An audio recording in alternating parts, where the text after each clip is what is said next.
What is happening, YouTube? This is Matt Faircloth, and this is our Mentorship Monday show for the DeRosa Group's YouTube channel. First thing to everybody, and with this looking to increase rents, that the tenant or the landlord could change that contract on a month's notice. We've done this in the past, giving tenants a menu and look at the cost of those things. And maybe you can develop a win-win. That is some good tips for you guys on how to take the rent to market on a month-to-month unit.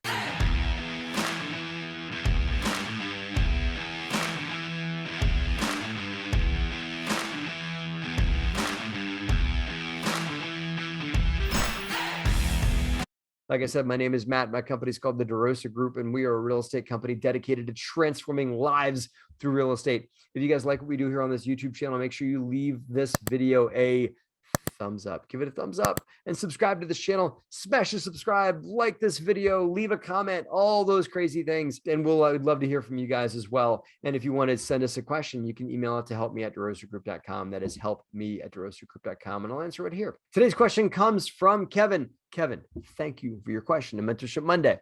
Kevin says, hi, my name is Kevin. Hi, Kevin. I just bought a duplex for 2.25 APR. That's all you do. You're just rubbing it in, right? Telling everybody what kind of rate you got. I love it. Tenants are month to month. Okay, that's cool. A lot of tenants are month to month. We'll explain what that means in a second here. They pay $400 below the current rent in my area. Can I increase rent right away? First of all, I love that you said in my area, but you don't see what your area is. Okay, so if you're in Lower Manhattan, Kevin, you might not be able to increase your rent because there's rent control there. And in a lot of other places, there are rent control, like New Jersey, some parts of Pennsylvania. The city that you are renting in may have rent control laws, and the town right next door may not.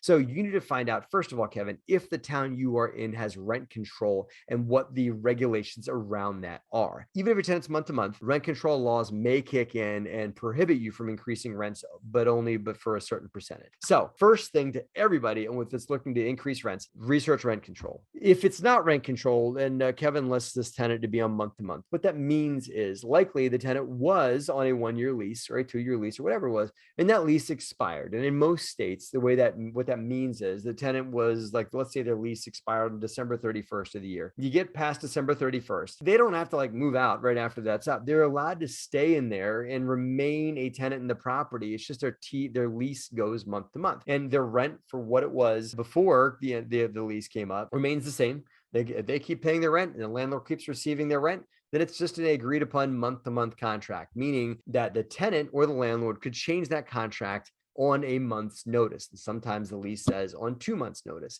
The lease will typically define what happens at the end of the contract, but it just transitions to be month to month. You don't have to sign a new lease every month. It just means that it is like an at-will type of thing where like the landlord or the tenant could change anything. The tenant could say, hey, landlord, I'm going to move out. I'm going to give you a month's notice. Or the landlord could say, hey, tenant, I'm going to increase your rent or change the terms of your lease on a month's notice. And those terms could be, I'm changing your rent. Could be, I'm going to require now that you have to cut the grass. I'm going to require now that you pay the water. I used to pay the water, tenant, and now you're going to pay the water in the new contract. You have to present those things in writing to the tenant. You can't just call them and say your rent's going to be more. You have to write them a letter. They have to agree to it, and it has to be a mutually agreed upon thing. All real estate contracts that I can think of all have to be in writing. It's never a verbal thing. And that's, you put it in writing, tenant signs, you sign, and off you go. Now you have a new agreement. That's what month to month means, and that's how you would renegotiate month to month if you wanted to, is in writing. I have a certain belief about increasing tenants' rent by if they're paying $400 below the current market.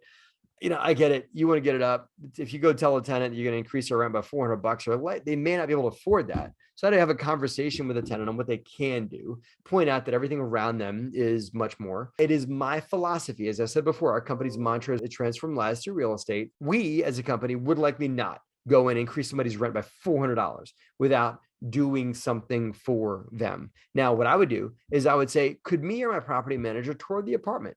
Is there anything we could do for you? Would you like new appliances and new ceiling fans and new light fixtures and a new bath shower head? If I do those things for you, I see that every property around here is all charging $400 more. So what if I gave you some upgrades? Would that justify $400 a month for you? This is business, so I have to get something closer to market, but I'd like to have you stay. So what if I made some upgrades to the apartment? And would you, in exchange for some upgrades, would you pay that $400? We've done this in the past, given tenants a menu. They say, okay, here's a menu, new hardwood floors, or I want new light fixtures, or I want new countertops, or I want new cabinet pulls in my cabinets. Anything you do with them in the apartment. Now, hardwood floors might be hard to do, but I could buff and refinish our hardwood floors. I can put new flooring in your common areas, maybe not in your bedroom, but new flooring throughout the unit or in certain areas, whatever you can do with them living there. You got to talk to a contractor about that and look at the cost of those things. And maybe you can develop a win-win that if I invest maybe even a couple $1,000s in your apartment for new appliances, new countertops, and new light fixtures, they're willing to pay that extra money. Now it's a good return on your investment and they get to stay and not have to move. Because guess what? Moving's a pain. Anybody that's moved know that moving is a pain. The tenant kind of doesn't want to move either unless they're not happy and want to go somewhere else anyway. But if you give them some nice amenities to their apartment, things they're going to benefit from, maybe they don't want to have to deal with getting that U-Haul truck and carrying all their heavy objects out of their apartment and then carrying those heavy objects back into a new apartment as well. Moving stinks. Nobody wants to do it. They probably would rather stay if they can afford the new rent, right?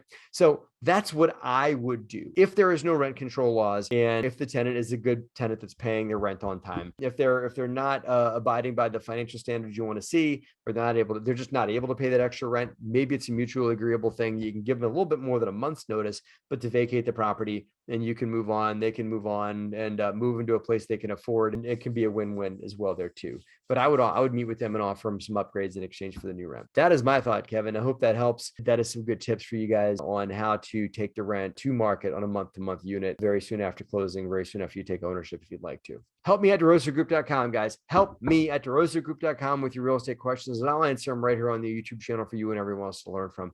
I appreciate you. Don't forget to check us out at DeRosaGroup.com/insiders if you guys want to check out our mentorship program and insider real estate investor community. You guys get direct access to me and my team and all kinds of other cool stuff. Thanks, guys. Have a great and profitable week.